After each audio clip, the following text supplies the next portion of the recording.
እስኪ እውቀት አለን የምትሉ ሰዎች እስኪ ይሄን መልሱልኝ። ተማርን የምትሉ ሰዎች ማለት ነው። ቀላል ጥያቄ ነው። ለምሳሌ ፀሐይ ከየት ነው የሚመጣው ብንል፣ ብርሃን ከየት ነው የሚመጣው ብንል ከፀሐይ። ዝናብ ከየት ነው የሚመጣው ብላችሁ ከደመና ትላላችሁ። መብረቅ ከየት ነው የሚመጣው ብላችሁ ቀዝቃዛና ሙቅ አየር ሲጋጭ ትሉኛላችሁ አይደል? እስኪ ንፋስ ከየት ነው የሚመጣው? ልብ ያለው ሰው ይንገረኝ። ንፋስ ከየት ነው የሚመጣው ወይ እንዴት ነው የሚፈጠረው? ብራዘር ሲጀመር this is simple question.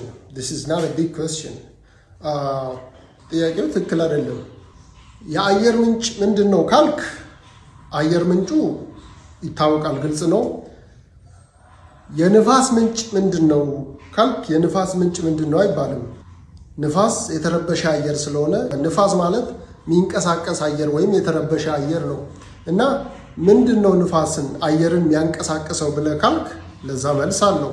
እና የሁለቱንም አየር ዋናው አየር ኤር ምንጩ ምንድነው ይለውን ኤር ብለን ምንለው አየር ወይም አየር ብለን ምንለው ነገር ምንድነው?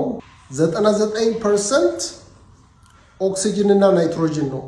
78% ናይትሮጅን፣ 21% ኦክሲጅን፣ ከዛ 1% እነዚህ ሁለቱ 99% ናቸው።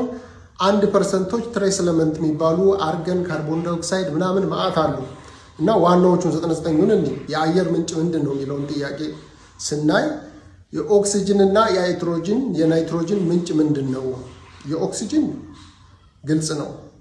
ኦክሲጅን እጽዋት የሚተነፍሱት አየር ነው። ኦክሲጅን የምናገኘው ከእጽዋት ከአልጌ ነው የምናገኘው። ሌላ ደግሞ ከውሃ ከውቅያኖስ ምናምን ሲተን ውሃ H2O ነው። ከዛ ውስጥም ኦክሲጅን ይገኛል። ሃይድሮጅንና ኦክሲጅን ሲተኑ አየር ላይ ሲበተኑ ከዛም ኦክሲጅን እናገኛለን። ግን በዋናነት ኦክሲጅን የሚገኘው ከእጽዋት ነው። ጉድ። ናይትሮጅን ከየት ነው የሚገኘው? ናይትሮጅን ጋዝ ነው። ኤርዝ ስትፈጠር ኤርዝ ውስጥ ታፍኖ ያሉ አየሮች አሉ። እነዚህ አየሮች ልክ ሰዎች ፈሳቸውን ሲፈሱ አየር እንደምንለቀው እቺ ኤርዝ በቮልካኖ እና በተለያዩ ፍንዳታዎች ስተነፍስ ከውስጥ በዋናነት ብዙ ኤሌመንቶች ይወጣሉ። ከዛ ውስጥ በዋናነት የሚመጣው ናይትሮጅን ነው። ስለዚህ ናይትሮጅን ከመሬት ውስጥ እናገኛለን፣ ኦክሲጅን ከእጽዋት እናገኛለን፣ ሌሎችም ካርቦን ዳይኦክሳይድ ምናምን እኛ ራሳችን እንተነፍሳለን። እና የኤር ሶርስ አየር ምንጩ እጽዋትና መሬት ራሷ ከነሱ ነው የሚመነጨው። ኦኬ፣ እዚህ ጋር ደግሞ ሌላ ያልጠየቀው ዲፕሊ ልግባላችሁ። ይሄ አየር ግን ኤሌመንት ነው። እነሱ የሚሸከም ነገር ያስፈልጋል። መቼስ ኦክሲጅን ናይትሮጅን ምናምን ኤር ሆኖ እነሱን የሚሸከም ነገር ያስፈልጋል። እነሱ ምን ውስጥ ነው ያሉት? ዲፕሊ ከገባን እነሱን የሚሸከም እኛ 4 ኤሌመንት ነው የምናውቀው አይደል? 5ኛ ኤሌመንት አለ ጋይስ፣ ዘ ፊፍዝ ኤሌመንት። ሳይንስ ያላስተማረን ብዙዎቻችን ማናውቀው ዘ ፊፍዝ ኤሌመንት አለ። እነዚህን ሁሉ ነገሮችን ተሸክሞ የሚይዝ እሱ ምን ይባላል?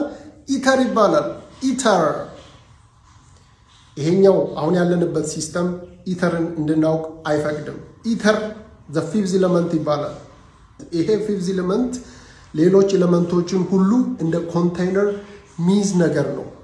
ዩ ሲ ዘ ኢተር። ስለዚህ ሶርሱ የአየር ምንጭ ምን እንደሆነ ታውቋል። አሁን ሚይዘው ኢተር ነው። እሺ፣ አሁን ወደ ንፋስ እንምጣ። ንፋስ ምንጩ ምንድነው ብለህ ስትል ንፋስ ምንጭ የለውም። ንፋስ ኦልሬዲ እዚህ ያለ ነገር ነው። ግን ንፋስ የተረበሸ አየር ነው ንፋስ። እና የመጀመሪያ እንዲረበሽ የሚያደርገው ኦር ፕሮሰሱን የሚያስጀምረው ምንድነው ብለን ካልን ፀሐይ ነው፣ ሳን ወይም ሙቀት ነው። እንዴት የሚለውን ፀሐይ ምድርን ይመታል፣ ኤርዝ ላይ ያርፋል። ያኔ ሲያርፍ ሁሉም ቦታ ላይ እኩል አይደለም የሚያርፈው። ዩሲ አሁን እኛ ምድር ወገብ ያለን ሰዎች ምድር ወገብ ላይ ኢኩዌተር ላይ ያሉ አገሮች ከፍተኛ ፀሐይ እናገኛለን። ወደ ፖል ያሉ ግን የኛን ያህል አያገኙም። ኢኩዌተር ላይ ያለ ቦታ በጣም በፀሐይ ይመታል። ያኔ ምንድነው አየር በፀሐይ ሲመታ ሲሞቅ ኤሌመንቶች ክፍተት ይፈጥራሉ፣ ላይት ይሆናሉ፣ ቀለል ይላሉ። ፀሐይ የሌለበት ቦታ ያሉትስ ሙቀት በደንብ የማያገኙ ኮንትራክትድ ይሆናሉ። ያኔ ፕሬሸር ዲፍረንስ ይፈጠራል። ፕሬሸር የግፊት ዲፍረንስ ይፈጠራል። ኢኩዌተር አካባቢና በረዷማ አካባቢ ላይ ፀሐይ በደንብ ማያገኙ አካባቢ ላይ የሙቀት የፕሬሸር ልዩነት ይፈጠራል። ስለዚህ ኢን ጀነራል ኤርዝ አትሞስፈር ላይ ኔቸር ምን ያደርጋል? ከፍተኛ ፕሬሸር እና ዝቅተኛ ፕሬሸር ያለውን አካባቢ ባላንስ ያደርጋል። ዩሲ ኔቸር ሁሌ ባላንስ ይጠብቃል። ስለዚህ ባላንሱን የነዚህ ሁለት አካባቢ ፀሐይ በደንብ ያገኘ አካባቢና ፀሐይ በደንብ ያላገኘ አካባቢ ያለውን የፕሬሸር ዲፍረንስ ባላንስ ለማድረግ ምንድን ነው እዚህ ሙቀት ቦታ ላይ ያለው ወደ ቀዝቃዛ ቦታ ይሄዳል፣ አየር ማለት ነው። ቀዝቃዛ ቦታ ላይ ያለው አየር ወደ ሞቃታማ ቦታ ይመጣል። ያኔ እንቅስቃሴ ይፈጠራል ማለት ነው። ይሄ ነው የንፋስ ምንጭ። ይሄ ነው የንፋስ ምንጭ አይባልም ብያለሁ። እንግዲህ የንፋስ እንቅስቃሴ የሚጀምረው በዚህ ምክንያት ነው። ብራዘር ቢሆልድ ሚስተር ደ ስዊችን ዘ ኢንላይተንድ ዋን። ታንክ ዩ